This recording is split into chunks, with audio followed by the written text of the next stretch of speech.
Hey guys, this is a bit of a different one. My name is Lauren for Aniwaya Education Services, and today I am talking about the story of Anowaya. So I've been asked about this a lot of times. Where did the name Anowaya come from? Where did the logo come from? So I've been meaning to do this podcast for a while, but it's a bit of a weird one because I don't honestly like talking about myself that much. For those of you that don't know, I was born in Australia, but I grew up in the United States and Canada, and specifically, I grew up in British Columbia, in Vancouver, in Canada, and then in Portland, Oregon was where I spent most of my youth, and then I came back to Australia for a year, and then I went back to Miami. But pretty much in the Northwest, is where I spent most of, where I was raised.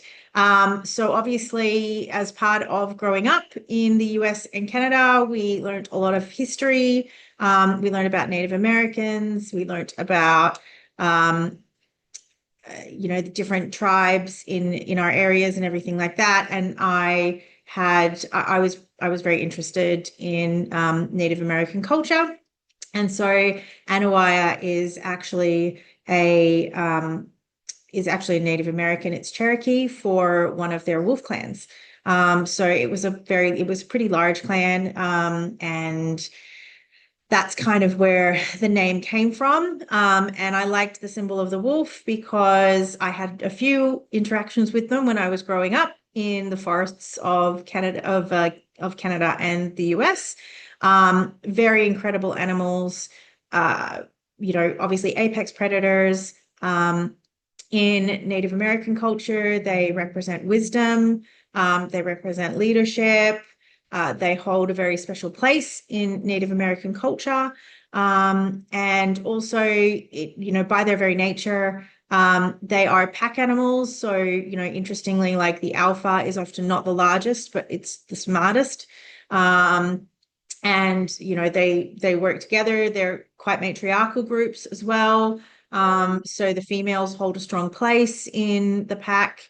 So yeah, all of those kind of things together is sort of where Anawaya came from.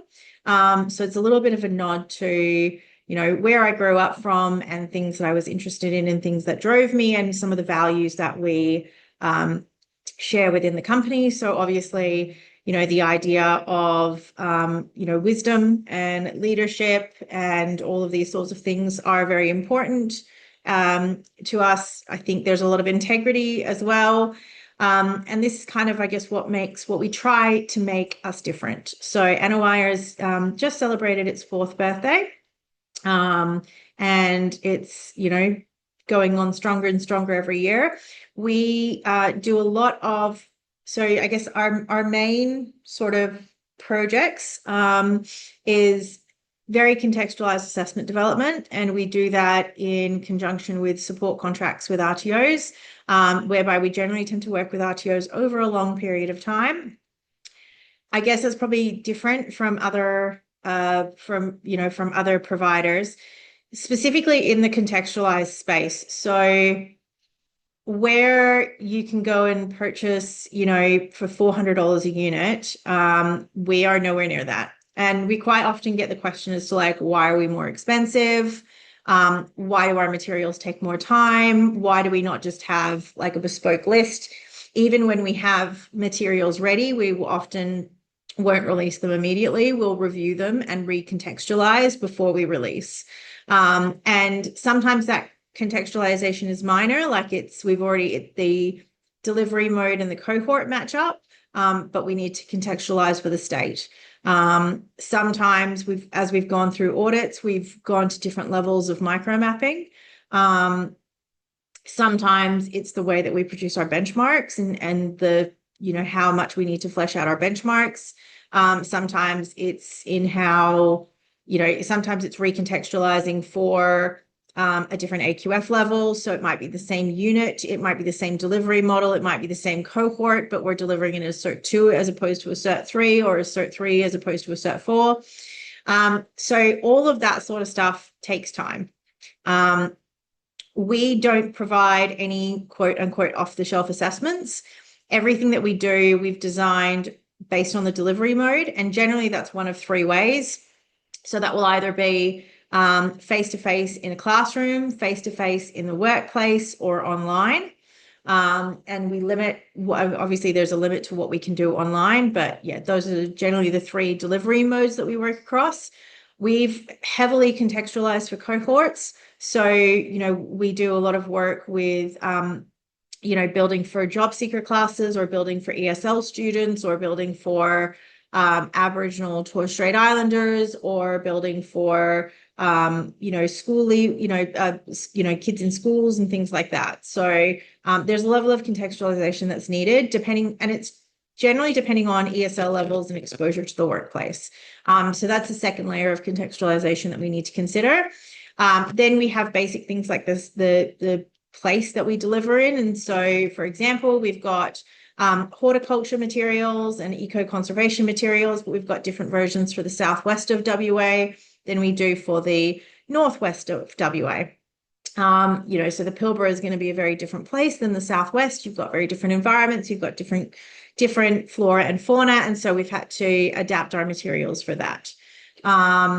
What else do we contextualize for? Obviously the AQF level. So we've got materials, the industry. So, we've got a lot of BSB units, and we've got 3 or 4 versions of them. We've got one version for building and construction. We've got another version of them for hospitality. We've got another version of them for, like more business administration. So we will often have multiple versions of our units. And as I said, when people come and purchase materials from us, everything is pre-contextualized to how they are delivering, right? So if you are delivering a course and you're delivering it to high school students, and you're delivering it 1 day a week in the classroom, the cohort's got very little exposure to industry, you have to design those assessments so that you're providing a lot more supporting resources. You're providing, simulated organization, simulated policies and procedures. You've got to flesh out the case studies. You've got to flesh out the role plays a lot more. Whereas if you're delivering for, for example, people who have already done the unit before, they're coming back because there's a requirement for them to be able to, re-attain a unit every couple of years. And so they're doing it mostly online, then we would take a totally different strategy. So, we do a lot of this sort of work. I guess the reason why we do it, because as I said, it means that we do price ourselves out of the market a lot of the time, is one, it self-selects the RTOs that choose to work with us. It generally means that the RTOs that choose to work with us are people who are more willing to invest in good quality materials, who are willing to invest in making sure that everything's as easy as possible for their trainers and their students. And that's generally the biggest feedback that we get from trainers and assessors is that it's clear what needs to be done, and everything is there. And it's not we focus on quality over quantity. So we don't just create assessments for assessment's sake. We don't make sure that there's a question for every performance criteria, especially if it's more performance related. So we really just center, the knowledge on where you have to, where the unit of competency requires knowledge. We do use AI in the development of assessments, but everything is reviewed by 2 separate humans before it goes out to public. So the time that's associated with like quality checking, with ensuring that the editing is set up correctly, making sure that the context makes sense, double checking that the structure of the assessment makes sense, the instructions make sense, all of these sorts of things. So it goes through basically 3 pre-validations before it goes out to a client, before it's built in a client system. So that's kind of a little bit about what we do. Obviously, we do a lot of broad support contracts for RTOs as well. And we're very fortunate that we've just won a training package contract. And so we were working with SACSA and working to build some of the new training packages, which I'm very, very excited about. But that's a little bit about Anowaya, where we come from and what makes us different. I hope that you guys enjoyed this. If you want more videos like this, please do let us know. Otherwise, my name is Lauren. I hope you guys have a great day. This is Aniwaya Education Services.